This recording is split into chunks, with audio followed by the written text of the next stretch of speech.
오늘 이 기업 유일에너테크에 한번 제대로 파헤쳐 보려고 합니다. 이게 과연 대박의 기회가 될지 아니면 쪽박의 지름길이 될지 그 복잡한 속사정을 지금부터 하나하나 뜯어보겠습니다. 자, 시작부터 좀 충격적인 팩트 하나 던지고 가겠습니다. 이 회사의 핵심 사업, 그러니까 돈 벌어오던 주력 사업이요? 사실상 무너졌습니다. 그런데 말이죠. 이게 참 아이러니한 게 주력 사업은 망가졌는데 이 회사의 미래는 그 어느 때보다 밝을지도 모른다는 이야기가 나오고 있어요. 아니 이게 도대체 무슨 소리일까요? 어떻게 이런 일이 가능할 수 있는지 지금부터 그 미스터리를 한번 풀어보죠. 자, 그럼 첫 번째 이야기부터 시작해 볼까요? 한때는 정말 잘 나갔던 전기차 붐의 최대 수혜주로 꼽히던 이 회사가 어쩌다가 이렇게 벼랑 끝까지 몰리게 됐는지 그 배경부터 한번 살펴보겠습니다. 와, 이 표를 보시면 정말 극과 극이죠. 왼쪽을 보세요. 과거에는 SK온 같은 배터리 대기업의 핵심 장비를 납품하고 노칭이랑 스태킹 같은 아주 중요한 기술에서 선두를 달리던 회사였어요. 전기차 시장이 막 폭발적으로 성장할 때 그 흐름을 제대로 탔던 거죠. 그런데 오른쪽, 현재를 보면 상황이 완전히 달라졌습니다. 전기차 시장이 갑자기 주춤하는 캐즘 현상이 오면서 가장 큰 고객사들이 투자를 싹 멈춰버린 거예요. 그 결과가 뭐냐? 주력 사업에서 매출이 거의 제로에 가깝게 증발해버린 겁니다. 자, 그럼 이제 두 번째 파트로 넘어가서 이 위기가 얼마나 심각한지 말로만 듣지 말고 아주 차가운 습자로 직접 확인해 보시죠. 이 표가 모든 걸 말해줍니다. 특히 저기 내수 매출 한번 보세요. 2024년 3분기까지만 해도 489억 원을 벌었는데 불과 1년 뒤인 2025년 같은 기간에는 1억 9천만 원입니다. 489억이 1.9억이 된 거예요. 말 다 했죠. 영업 손실은 보시다시피 3년째 계속 적자고요. 네, 숫자로 환산하면 무려 마이너스 99.6%입니다. 이건 그냥 장사가 안 된다 수준이 아니라 국내 사업이 그냥 통째로 사라졌다고 봐도 무방할 정도예요. 이게 바로 회사가 마주한 수주 절벽의 현실입니다. 자, 그럼 이런 생각이 들 수밖에 없죠. 아니, 이 정도면 그냥 망한 거 아니야? 네, 바로 이 지점에서 투자자들이 가장 무서워하는 그 단어가 튀어나옵니다. 바로 자본 잠식이라는 리스크입니다. 이게 뭐냐면요. 쉽게 말해서 회사가 돈을 너무 많이 까먹어서 이제는 원래 가지고 있던 자본금까지 갉아먹기 시작했다는 신호예요.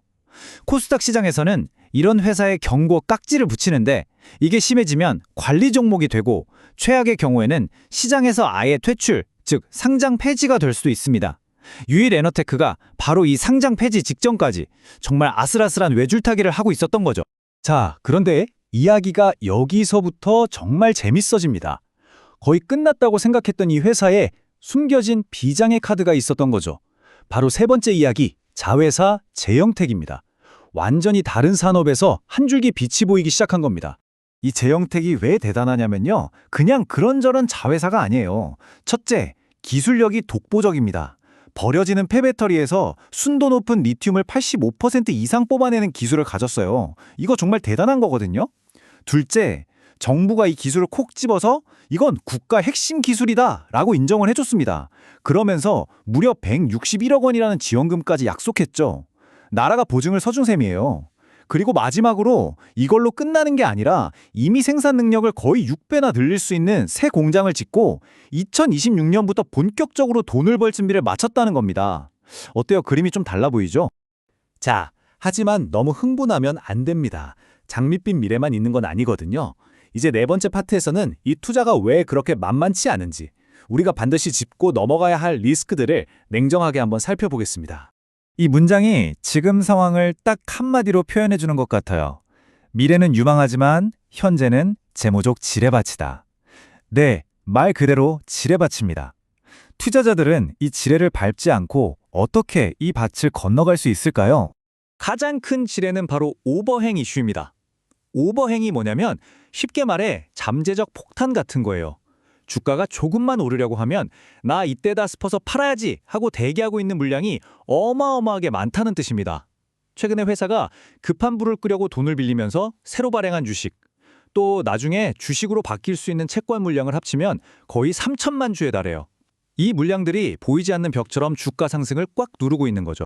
이 차트를 보시면 그게 더 명확해져요. 지금 주가가 1,000원 근처라고 해봅시다.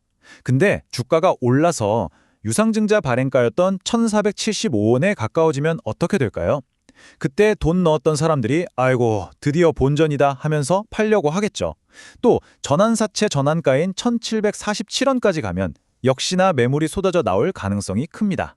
그러니까 이 가격대들이 아주 강력한 저항선, 즉 유리천장이 될 수밖에 없는 구조인 겁니다. 자, 이제 마지막 순서입니다. 지금까지 우리가 살펴본 모든 조각들을 하나로 모아서 이 투자의 장점과 단점을 한눈에 비교해보는 최종 방정식을 세워볼 시간입니다.